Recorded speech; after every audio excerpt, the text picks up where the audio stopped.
commande la boutique La Londoloise, c'est Judith Londolé. Si vous voulez être classe, chic, être habillé, être admiré. Parole de Mopao Mokonzi.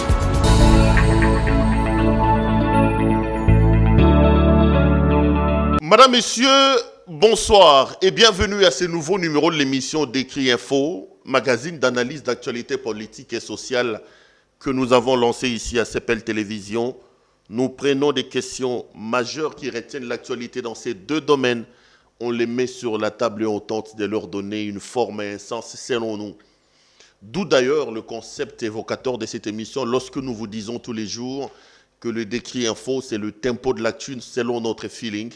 Notre feeling veut tout simplement dire notre manière à nous ici à CPL Télévision de voir et de sentir les choses, mais aussi de le faire. Nous sommes en démocratie, nous ne disons pas du tout que ce que nous disons ici est une parole d'évangile.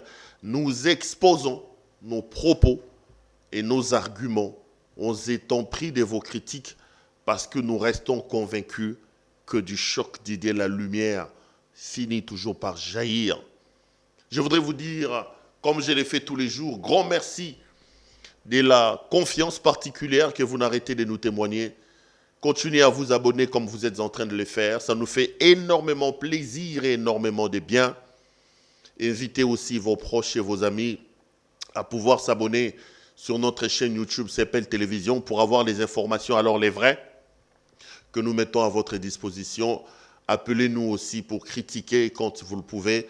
Vous pouvez nous joindre au numéro qui s'affiche au bas de vos petits écrans pour entrer en contact avec nous, prolonger les débats dans le couloir comme nous avons l'habitude de les dire. Je suis heureux pour les efforts que j'ai fournis au fin de faire cette émission Nalinga Lana français, mais là aussi il y a beaucoup de téléspectateurs qui appellent que Perro, nous aussi on ne comprend pas les français.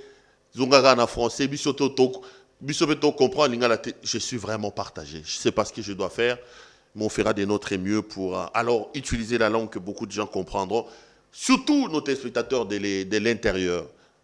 Nos gens nous ont appelés des Kamina, des Kambov, ils nous ont appelés des Ilebo, des partout, à Bukavu, à Goma, pour nous dire les Kinois ne doivent pas vous prendre en otage. Ça m'a fait énormément rire. J'ai entendu un monsieur me dire « Tu te laisses prendre en otage, Perro, par les Kinois. Moi, je ne comprends pas les Lingala. Le français, c'est la langue officielle de nous tous. Que les gens fassent un effort pour comprendre les Français. Mais bon, c'est mon devoir à moi de pouvoir vous satisfaire, vous tous. Je verrai ce que je peux faire, mélangeant les Français et les Lingala. Mais bon, comme vous le savez, lorsque j'argumente, les Français est la langue qui me facilite le mieux à les faire. Je voudrais ici dire aussi merci aux partenaires, à la boutique La Londoloise, que vous avez vu au début de cette émission, qui nous a fait confiance. Vous pouvez donc contacter la boutique La Londoloise avec Madame Judith Londolé. Vous voulez vous habiller chic. L'habillement homme a une adresse. Une professionnelle qui vous habille chic, c'est Madame Judith Londolé. Vous pouvez l'appeler au numéro là qui s'affiche dans sa pub, faire vos commandes. Ceux qui l'ont fait nous témoignent. Vous pouvez lui faire confiance. Au cas où il y a un abus, vous allez me tenir comme responsable. CPL ne prendra pas la responsabilité de faire passer la publicité de quelqu'un sur qui il n'a pas confiance ou il n'est pas sûr. Vous me tiendrez responsable si vous faites des commandes et que ça ne vient pas. J'assumerai, ça vous pouvez en être sûr. Ici, je voudrais également dire merci à notre ami Jonathan Kienge, ce jeune qui lance un message important et qui nous a sollicité pour que nous puissions l'accompagner à le faire divulguer. Vous allez le suivre à l'intérieur de cette émission. Mes équipes vont mettre son spot publicitaire à l'intérieur de cette émission pour que vous entendiez son son et tout ce qu'il dit. Et vous également, vous pouvez, si vous avez des produits, si vous voulez qu'on vous accompagne dans les marketing comme Madame Judith Londolé l'a fait, ou alors comme Jonathan Kienge a décidé de nous contacter, contactez-nous au numéro qui s'affiche au bas de vos petits écrans. Nous pourrons toujours discuter de la manière dont on peut vous accompagner sur le plan de la communication et sur le plan du marketing. Ça nous fera énormément plaisir. L'actualité dans le pays, les amis, reste dominée par les consultations. Aujourd'hui, je vous amène deux thèmes majeurs. Je voudrais qu'on partage des deux thèmes majeurs. Un, il y a le propos du professeur Évariste Bochab, que je salue ici, pour qui j'ai énormément de respect et de considération. Il y a aussi la requête d'Albert Fabrice Puela, qui a été rejeté d'une partie par le Conseil d'État, j'ai vu comment on est en train de jubiler au niveau du FCC pour le rejet. Je parlerai de ces deux thèmes-là aujourd'hui. Je donnerai comme d'habitude notre point de vue. Je disais, vous le savez, que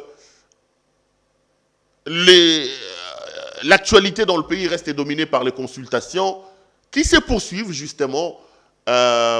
Félix Antoine Tshisekedi continue à recevoir les gens. Nous attendons la fin des consultations et surtout, au-delà des consultations, nous attendons ce que le président de la République va dire à la fin de ces consultations. Il est important, et moi je vous ai dit que je me fais les devoirs de rappeler à chaque fois que l'occasion se présente, à chaque fois que j'ai mes décrits infos avant de commencer, à rappeler au président de la République, monsieur le président, vous jouez votre survie politique dans cette affaire. Si vous avez pensé que vous pouvez régler l'affaire en coulisses avec votre allié Joseph Kabila, il ne fallait pas faire beaucoup de tambours et de bruit autour de la question. Il fallait les voir en coulisses, régler les divergences et repartir à zéro. Nous prendre en haleine, faire un discours le 23 octobre dernier, lancer des consultations le 2 novembre, pour qu'à la fin des consultations, vous reveniez nous dire que les amis ou mes compatriotes, j'ai consulté, mais l'alliance continue à exister. Vous allez vous enterrer, monsieur le président, politiquement. Il n'y a pas d'issue à cette affaire. Vous nous avez dit que votre partenaire était en train de vous bloquer. Vous avez étalé les divergences. Nous attendons de vous une seule chose, c'est la rupture de ce mariage avec Kabila. À ces prix-là, vous aurez alors le pardon, même de ceux de la Mouka qui disent que vous leur avez volé leur victoire. Vous pouvez leur dire, oui, si tel était vrai, la fin justifiant le moyen, j'ai utilisé peut-être ces moyens-là pour sauver la République. Aujourd'hui, j'ai pu, par mon initiative, débarrasser la République de son ennemi majeur qui est Joseph Kabila et son FCC.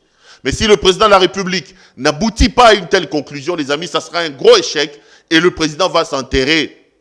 Le président va s'enterrer. J'ai rigolé, pourquoi? Parce que ce week-end, j'étais avec un homme politique, on était en train d'échanger sur la marche du pays, un homme politique de renom quand même, qui a été aussi consulté par le président de la République, qui m'a fait rire.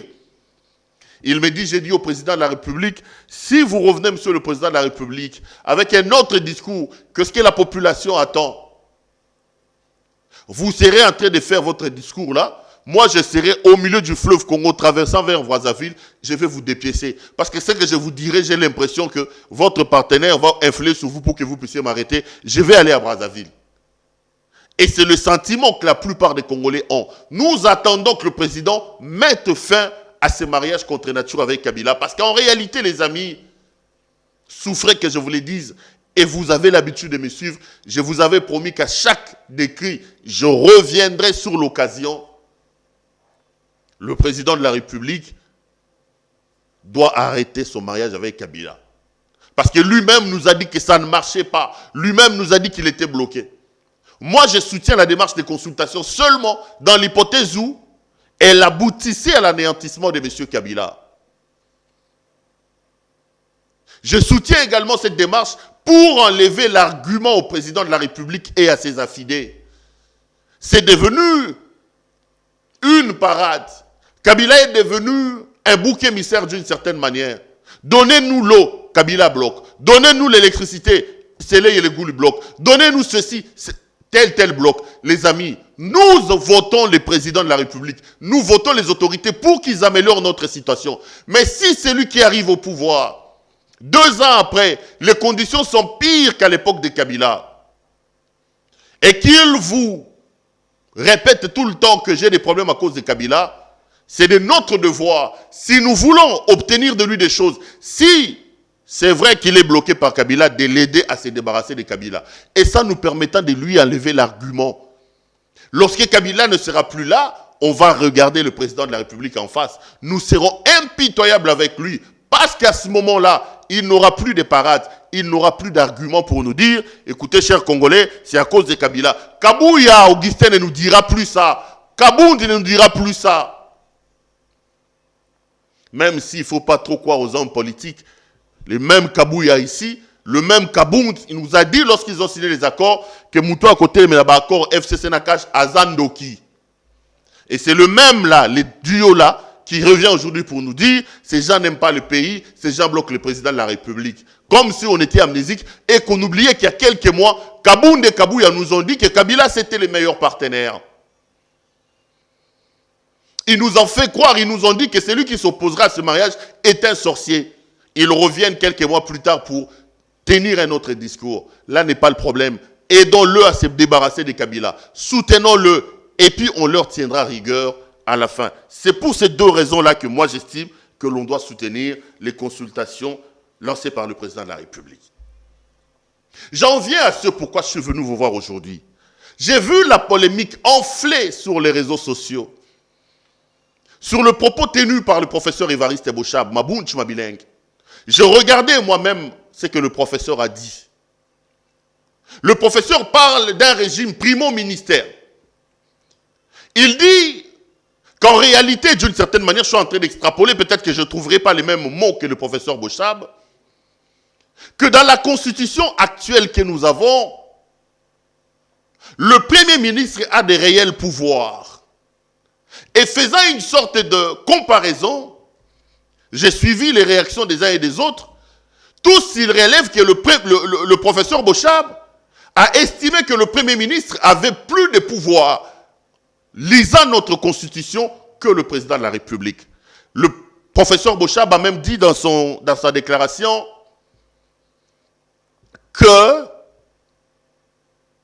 qu'on lui lise les articles, qu'on lui donne des articles dans lesquels on parle des attributions que la Constitution donne au président de la République.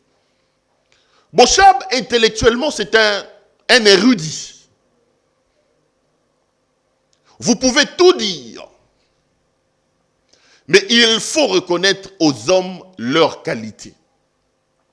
En termes de constitutionnalistes dans ce pays, je parle sous contrôle du professeur Jacques Njoli, je parle sous le contrôle du professeur Mbata qui était sur mon plateau, sous le contrôle du professeur Ngondankoy, qui a d'ailleurs fait la critique de son livre lorsque le livre de Bochab est sorti, entre la révision de la Constitution et l'inanition de la nation, un livre que j'ai lu, que j'ai toujours l'habitude de relire de temps en temps pour affûter un peu ma connaissance en droit, moi qui suis étudiant apprenant en droit.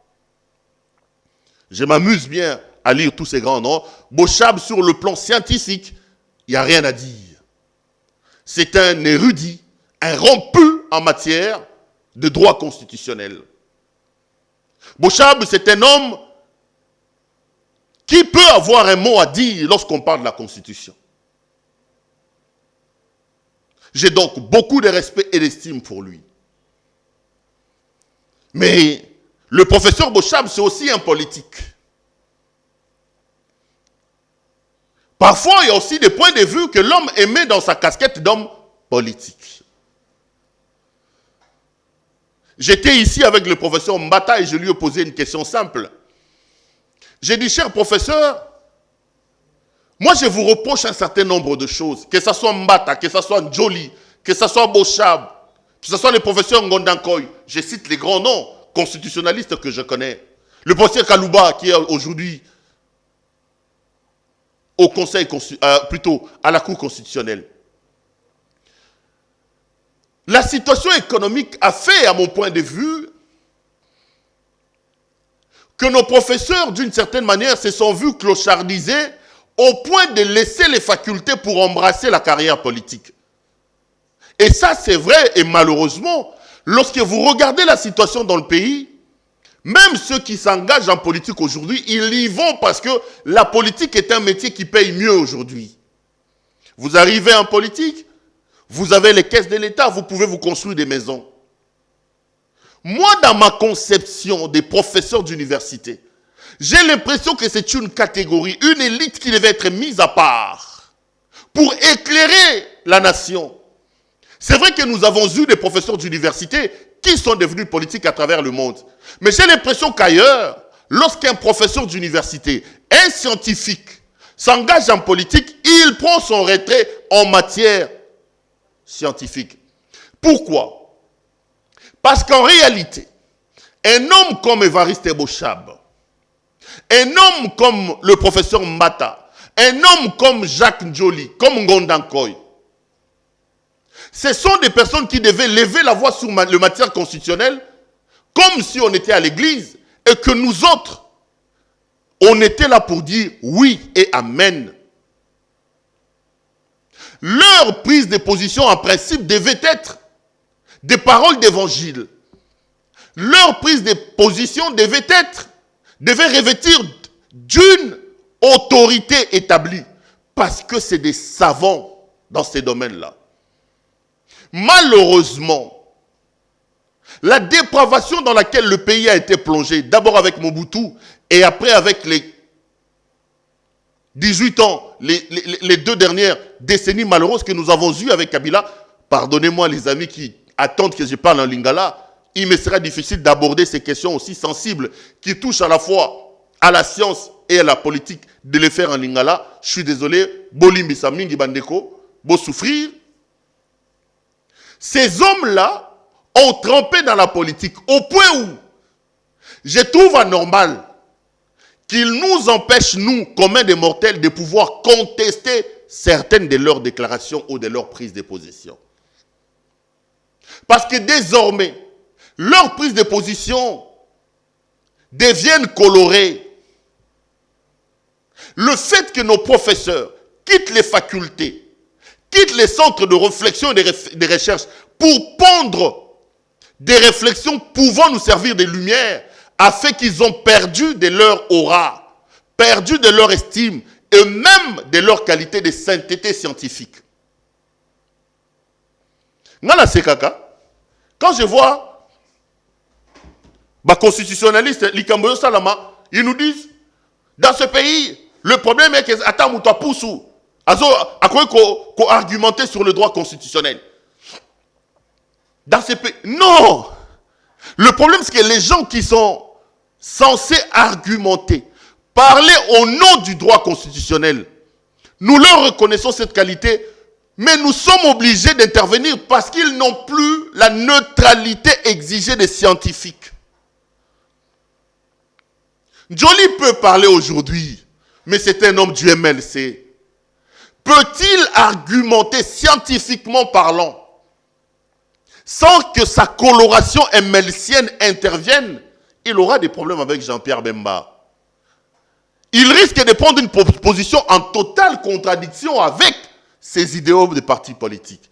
Eux-mêmes, ils nous ont dit qu'en politique, la vérité, c'est la position de son parti. J'ai entendu ça, c'est ces scientifiques-là. Mbata, pareil. C'est d'ailleurs pour ça que quand vous regardez tous ces grands noms-là, vous avez l'impression qu'ils s'opposent selon leur bord politique. Ils n'ont plus de divergences. Ils trouvent des principes scientifiques pour chacun justifier sa position politique, son positionnement. C'est une grosse déception. Nous ne sommes qu'au niveau des préambules. Je voudrais bien dire ça. C'est une très grosse déception, les amis. C'est des gens qui devaient bénéficier d'une certaine neutralité. Ils devaient être au panthéon de la sagesse intellectuelle, parce que c'est des hommes éclairés, c'est des érudits. Mais nous ne pouvons pas croire en eux aveuglément, parce qu'ils ont des colorations politiques. Et la politique, justement, dans des pays comme en Afrique, comme le nôtre, quand on le fait, ça vous aveugle.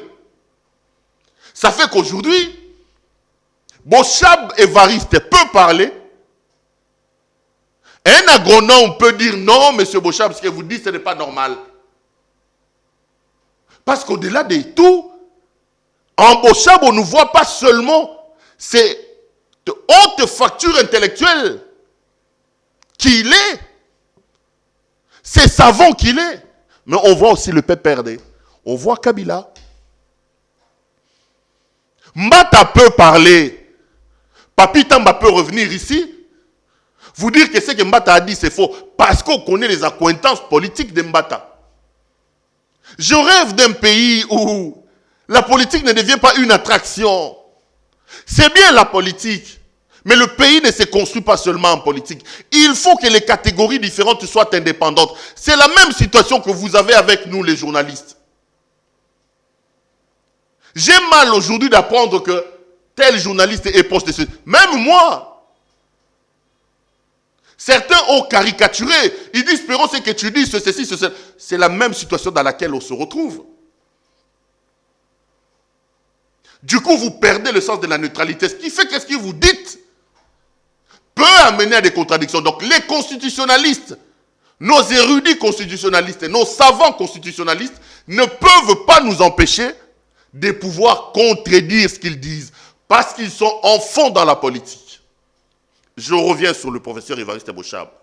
Donc, sur le professeur Bochab, plane également son appartenance au PPRD et à la Kabylie. En tant que tel, dans sa double casquette des politiques et des scientifiques, il peut donc accepter la contradiction. Je connais l'homme.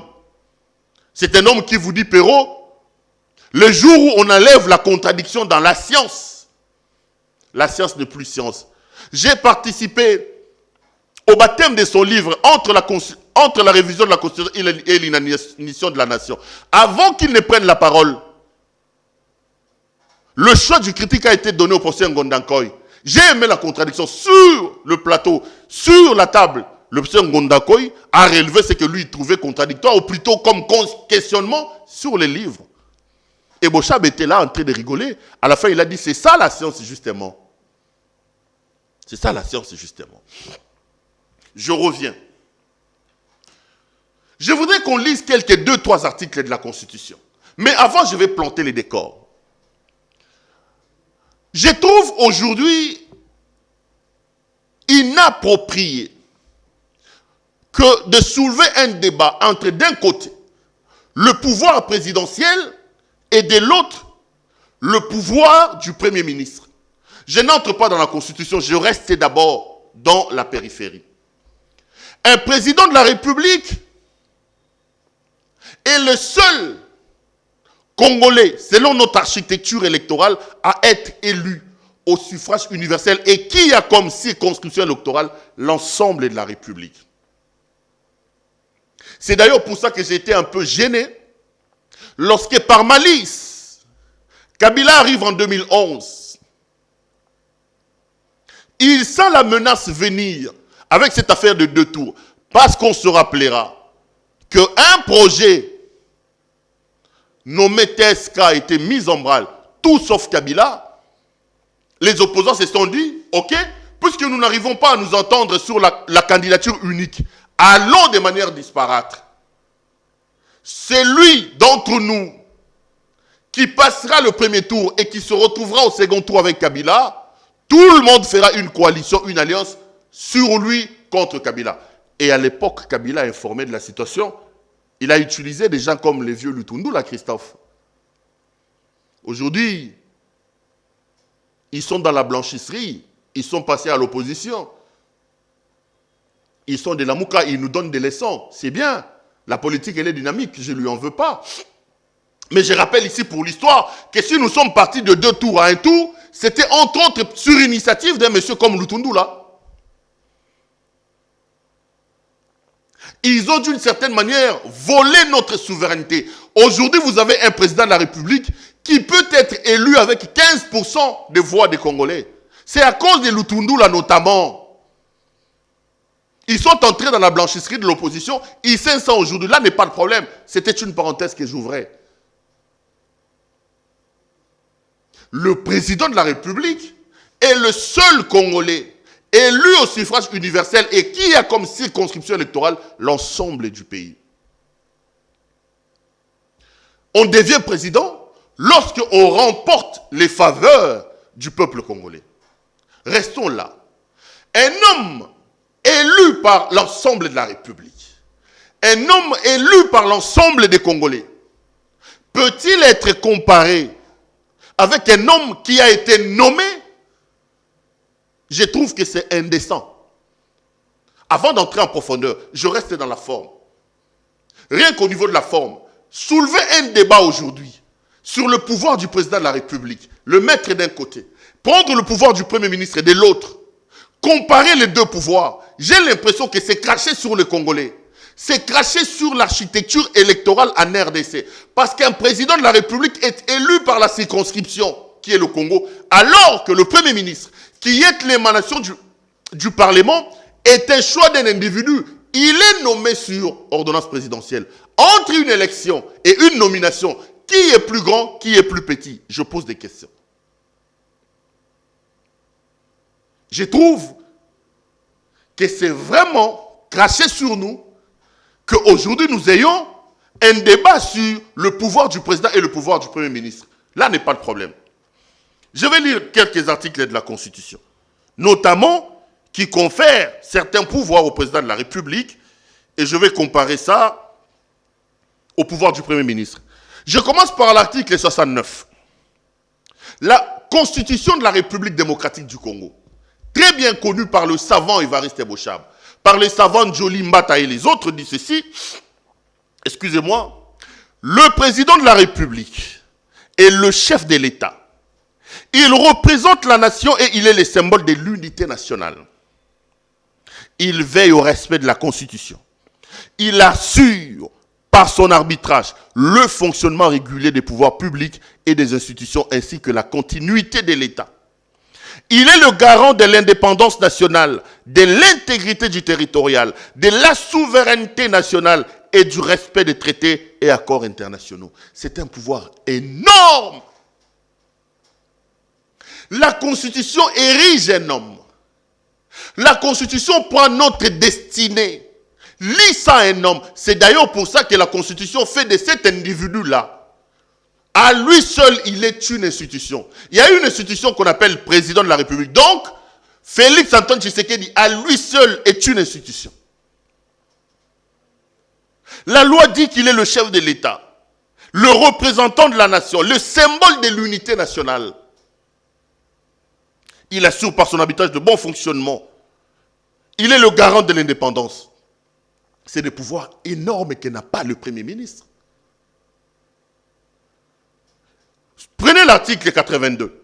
Le président de la République nomme, relève de leurs fonctions et le cas échéant revoque par ordonnance les magistrats du siège et du parquet sur la proposition du Conseil supérieur de la magistrature. Les ordonnances dont question à l'alinéa précédent sont contresignées par le Premier ministre. On a parlé déjà de l'affaire de contreseing. L'article 85. Lorsque les circonstances graves menacent d'une manière immédiate l'indépendance ou l'intégrité du territoire national, ou qu'elle provoque l'interruption du fonctionnement régulier des institutions, le président de la République proclame l'état d'urgence ou l'état de siège après concertation avec le Premier ministre. Là aussi, j'ai déjà parlé de ça une fois. Et les deux chambres du Parlement, conformément aux articles 144 et 145 de la présente Constitution. Il en informe la nation par un message. Les modalités d'application de l'état d'urgence et de l'état de siège sont déterminées par la loi. Chers frères, chères sœurs, je me présente. Je m'appelle Jonathan Kenge. Et si je me permets de venir aujourd'hui devant vous, c'est pour lancer un message à vous, jeunesse congolaise de par le monde. En effet, tout le monde s'accorde à dire que notre cher et beau pays, le Congo, se trouve dans une situation d'extrême précarité. Et cela à tous les niveaux. Les guerres, les massacres, les viols sont devenus monnaie courante, à tel point que l'impunité et les abus sont devenus une maxime qui définit notre justice et notre système politique. Tout cela n'est autre qu'une aberration, connaissant les potentialités de notre pays. Notre pays est un pays riche, mais cette richesse n'est autre que potentielle, car rien n'a jamais été mis en œuvre par nos élites pour passer à une richesse effective qui comblerait les besoins de notre population. Nous ne pouvons pas, nous, jeunesse congolaise, continuer dans la politique de ces 60 dernières années, car depuis que notre pays a accédé à la souveraineté nationale, nos aïeux n'ont eu cesse de mener notre patrie au saccage et les héros qui ont essayé de renverser cette tendance ont souvent tristement disparu à cause de personnes servant leurs intérêts. Nous devons, nous, jeunesse congolaise, absolument incarner une jeunesse de rupture, une jeunesse qui réécrit une page neuve dans l'histoire de notre République, une jeunesse au service de la nation.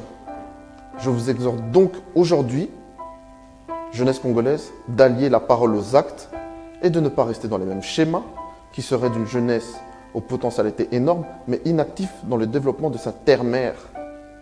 Montrons à la face du monde le véritable visage de la jeunesse congolaise, qui est une jeunesse innovante, entreprenante, dynamique, disciplinée. Une jeunesse qui rassemble tous ces adjectifs au service de la nation. Une jeunesse que j'aimerais appeler une jeunesse d'État, qui ne sert aucun clivage, aucun clan, mais qui défend la nation. Inspirons-nous d'autres pays où la jeunesse est à la base de projets d'investissement, d'ONG, d'associations qui impactent positivement l'économie nationale. C'est en étant une jeunesse unie, disponible, bienveillante, que nous réussirons à relever le pays dans le but de le rendre plus beau qu'avant. C'est ensemble que nous réussirons là où nos aïeux ont échoué. Jeunesse congolaise, tous ensemble, nous nous levons. Ensemble, nous relèverons le Congo.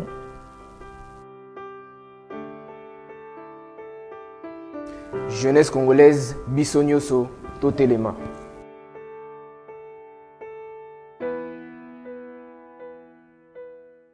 Au terme des articles, les quelques articles que je viens de lire, le président de la République dispose d'un vrai pouvoir dans ce pays. Comment, les amis, de bonne foi, comparer le pouvoir de celui qui nomme à celui qui lui-même nomme? Non, non, non, non, non, non. Nos amis du FCC doivent être sincères avec nous. Le président de la République, dans notre constitution, possède des réels pouvoirs. Le FCC est dans une logique de nous préparer. Parce que là, tout le monde ne sait pas qu'est-ce qui va se passer. Est-ce que le président va dissoudre le Parlement? Est-ce que le président... C'est comme ça qu'ils ont tout le temps balancé cette histoire de nous dire, si vous osez, nous allons en cohabitation. Parce que dans la tête de beaucoup, la cohabitation veut dire que vous avez un président de la République chiffon, papier qui ne fait rien, en concurrence d'un premier ministre, d'un gouvernement qui dispose de tout. C'est faux. C'est faux. Le président a des vrais pouvoirs. C'est lui le garant du bon fonctionnement des institutions de la République. C'est lui qui nomme le Premier ministre. Le Premier ministre ne peut pas élaborer un programme de gouvernance sans le président de la République. Si le Premier ministre est le chef, il dispose de pouvoir. Ça fait un mois que Tshisekedi a décidé de ne plus convoquer des conseils des ministres. Mais Ilunkamba, pourquoi il n'appelle pas les conseils des ministres? Qu'on nous dise. Que l'autorité morale quitte Kingaka et qu'ils disent, écoutez, le Premier ministre a des vrais pouvoirs et que lui convoque le Conseil des ministres.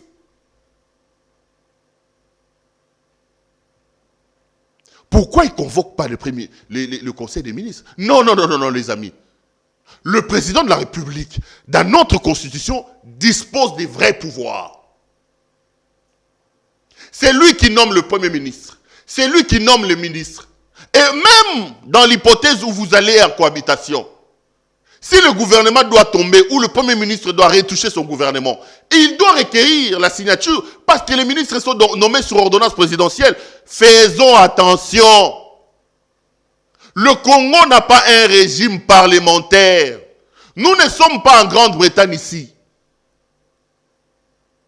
Nous ne sommes pas en Israël ici, où vous avez un régime parlementaire très fort, qui fait que le Premier ministre issu de la majorité parlementaire puisse disposer des grands pouvoirs et des pouvoirs réels que n'a pas le président de la République qui par-dessus tout détient une fonction honorifique, un peu comme en Allemagne. Nous sommes ici dans un régime semi-présidentiel. Nous sommes dans un régime semi-présidentiel où vous avez un président qui est élu au suffrage universel et qui a comme circonscription l'ensemble de la République, qui détient des pouvoirs, qui est président de la République. Nous ne sommes pas dans un système parlementaire à la Grande-Bretagne où vous avez un Premier ministre qui, lui, est véritablement le chef du pays. On n'est pas en Israël ici où vous avez un président honorifique et un Premier ministre qui est issu du Parlement. Non et non et non. Le Premier ministre, les amis, ne détient pas plus de pouvoir que le président de la République dans notre constitution ici. Le Premier ministre n'a pas plus de pouvoir que le président de la République. C'est une préparation que nos amis du FCC sont en train de faire. Ils ont toujours vendu un président de la République faible.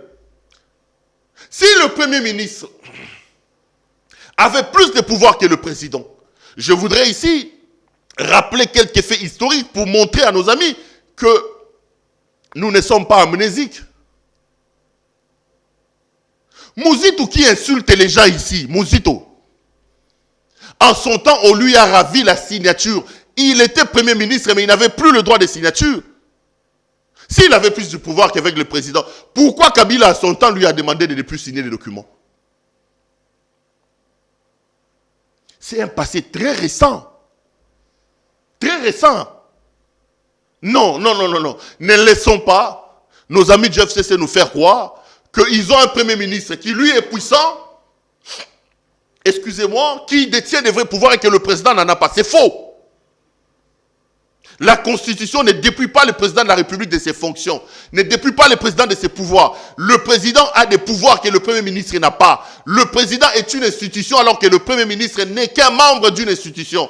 Le Premier ministre est issu d'une majorité parlementaire nommée par le président de la République. On ne peut pas d'une certaine manière liquéfier le pouvoir de l'organe nommant par rapport à la personne nommée. Non. Ça passe pas. Ça passe pas, chers constitutionnalistes. Ça passe pas. Je voudrais bien qu'un panel de constitutionnalistes soit organisé ici. Je ne suis pas pour une certaine sorte d'autoritarisme présidentiel. Je ne suis pas pour l'instauration de la dictature présidentielle. Mais j'ai rétabli les faits en révélant ici que le président de la République dispose des vrais pouvoirs, à mon point de vue, qui sont supérieurs au pouvoir du Premier ministre. L'on ne peut pas comparer les deux. L'un est élu par l'ensemble des Congolais, l'autre n'est qu'une nomination. L'un est l'organe nommant, l'autre est la personne nommée. Ne comparons pas le créateur et sa créature d'une certaine manière, les amis. Ne comparons pas le créateur et sa créature. Le Premier ministre est une créature du président de la République. Même s'il est l'émanation de l'Assemblée nationale de la majorité présidentielle. Mais la dernière touche, le service, on est dans un restaurant. Pour sortir, il doit absolument avoir la bénédiction du président de la République qui le nomme sur ordonnance présidentielle.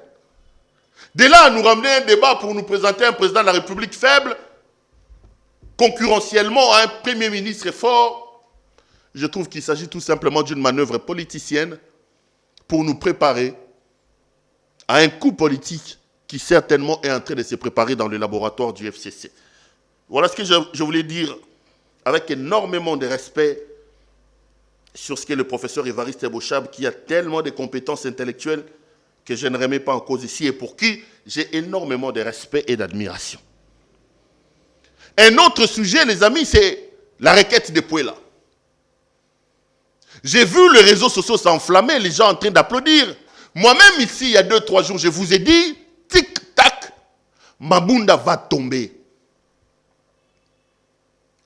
Mais une requête a été rendue aujourd'hui dans l'affaire qui oppose Pouella, où Albert Fabrice Pouella a été débouté. Avant de donner mon point de vue, je voudrais dire la vérité.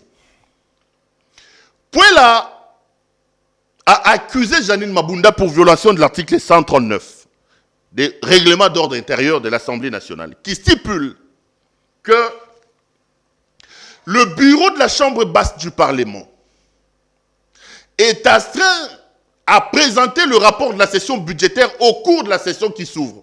Et la loi dit ceci, 30 jours, dépasser 30 jours sans cette présentation, le bureau est réputé démissionnaire.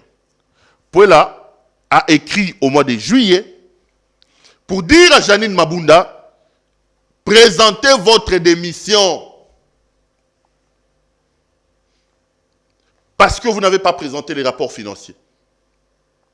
Mabunda, à ce moment-là, a demandé à sa questeur, la questeur de la Chambre basse du Parlement, de répondre à l'honorable Pouella. Et la questeur a dit dans sa lettre que le bureau de l'Assemblée me charge de vous dire que le rapport a été présenté, Pouel a contesté la lettre de la question de l'Assemblée nationale. Et il est allé au Conseil d'État pour demander l'annulation contenue dans la lettre du bureau signée par Madame la questeur. Et sur ces dossiers principaux, la justice n'a pas encore rendu son verdict. Mais Pouel a introduit une autre requête en référé. Je vais le dire de manière un peu plus simple.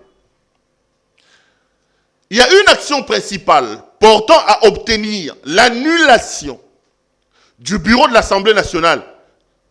Décision qui porte sur le refus de Janine Mabunda de présenter sa lettre de démission. Pouel attaque cette décision-là. Mais il fait une deuxième requête en référé pour obtenir des mesures conservatoires, suspendant la décision de Janine Mabunda. Donc, il dit, Pouel a écrit, il est allé ester en justice contre Janine Mabunda et son bureau, action principale, mais en attendant que la décision, le verdict soit rendu, il introduit une requête en référé pour obtenir du Conseil d'État des mesures conservatoires tendant à suspendre d'abord la lettre de Janine Mabunda. Et c'est sur cette deuxième requête qu'il a été débouté. Le Conseil d'État a estimé que la décision contenue dans la lettre de Madame la questeur de l'Assemblée nationale n'est pas un acte administratif. Il s'agit plutôt d'un avis. C'est ça la motivation. Bandeko limbisa lelo mambo ya ba droit ya ba biloko belebele na lingala bena na kokangote. Pardon na fuka melibino. Bo supporter nga lelo. Bandeko bo benga nga pona likamba lingala. Bo supporter le français les gamo ebele. Il a donc été débouté sur sa requête portant référé. Et là nous attendons maintenant le verdict dans l'affaire principale. Mais bon, ne nous leurrons pas.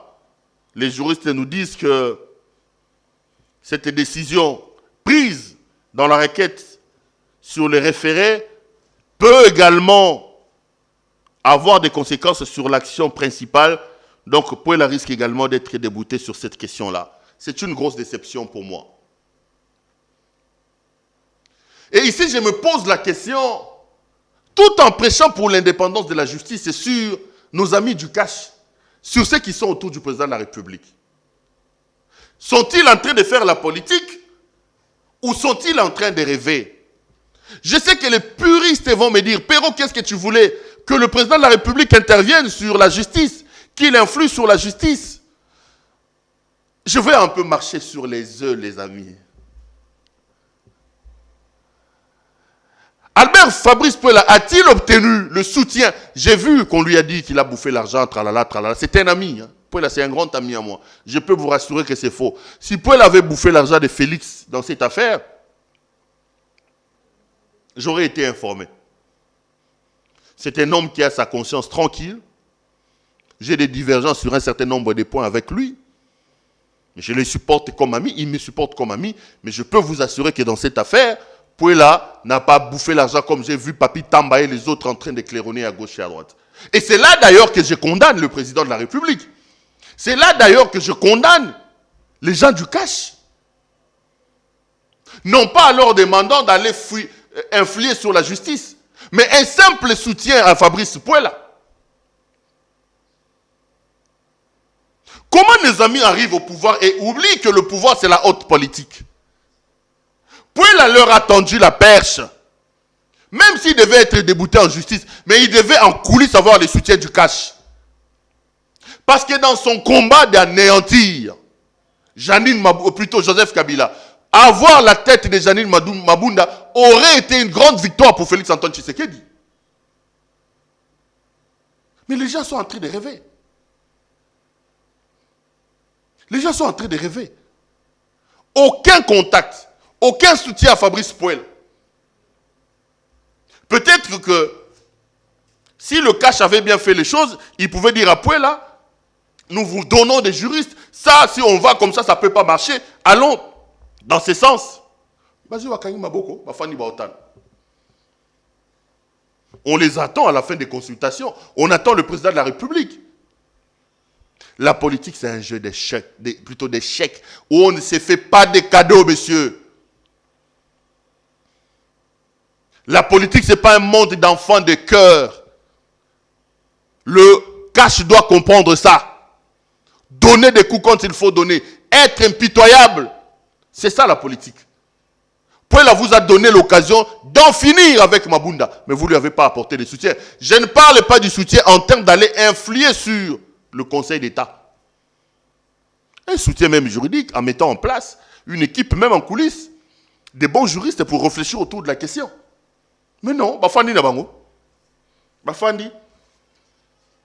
Et aujourd'hui, c'est la jouissance et les cris de joie du côté des gens du FCC. J'espère seulement qu'au terme de ces consultations que Félix est en train de lancer, on ne verra plus encore ces gens du FCC jubiler après un discours qui ne va pas aller dans le sens de ce que les Congolais attendent. Voilà ce que je pouvais vous dire aujourd'hui, les amis. C'était tellement technique que mon petit Lingala, là, ne pouvait vraiment pas contenir et expliquer correctement ce que j'avais à dire ici. Donc, dans l'affaire, Pouela, retenez que le verdict sur l'affaire principale n'a pas encore été rendu. Le Conseil d'État a rendu un verdict en référé par rapport à une requête que Pouela a introduite, demandant justement des mesures conservatoires sur la décision contenue dans la lettre de la questeur. Mais sur l'action principale où Pouela demande l'annulation de la décision, le Conseil ne s'est pas encore prononcé. Mais bon, il ne faut pas trop rêver. Cette première décision juridique annonce également que Pouela risque de perdre également sur l'affaire principale. Voici les amis ce que j'avais à vous dire aujourd'hui. Je parlais des déclarations du professeur Évariste Bochab, tout en lui réitérant mes profonds respects sur ce qu'il est intellectuellement, cet homme. Et j'ai également parlé de la lettre d'Albert Fabrice Mpouela, qui a été débouté dans sa requête en référé dans le conflit qu'il oppose au bureau de l'Assemblée nationale au niveau du Conseil d'État. Le Conseil a estimé que cette lettre-là était un avis et non pas un acte administratif. Vous savez que le Conseil d'État table sur les actes d'administration et non pas sur les avis des uns et des autres. Attendons voir le verdict sur l'affaire principale. Les amis, j'ai été heureux de vous présenter ces décrits infos. Je serai également heureux de vous retrouver lors d'un prochain numéro. Merci à vous qui nous faites confiance, vous qui nous appelez, vous nous faites des remarques, vous tenez à tout prix que le travail se passe comme il faut. Je suis heureux parce qu'aujourd'hui, j'ai travaillé avec le courant. Vous avez remarqué que je ne me suis pas beaucoup essuyé. Si seulement ici, la SNEL pouvait continuer sur cette lancée-là, ce serait une très bonne chose. Grand merci à vous de l'avoir suivi. Prenez donc très soin de vous, les amis, surtout vous, nos compatriotes de l'extérieur, où le corona bat son plein, où on est en train de reconfiner, on est de cœur avec vous. Ne perdez pas espoir, gardez courage et gardez également une pensée pour votre pays. Dans la langue de ma mère, on dit « Kwabenda kulu kwamuchi ». Chez les gens, c'est être là dans un arbre. Quand vous montez sur un arbre, vous ne pouvez pas dormir là-bas, vous êtes obligé de descendre. Kwabenda kulu kwamuchi. Priez, travaillez pour que chez vous qu'il y ait la paix. On est mieux que chez soi. Voilà l'interprétation littéraire de ce que j'ai dit. Kwabenda kulu kwamuchi, ça veut dire on est mieux que chez soi. Portez-vous bien et restez branchés sur nos programmes. Bonsoir chez vous.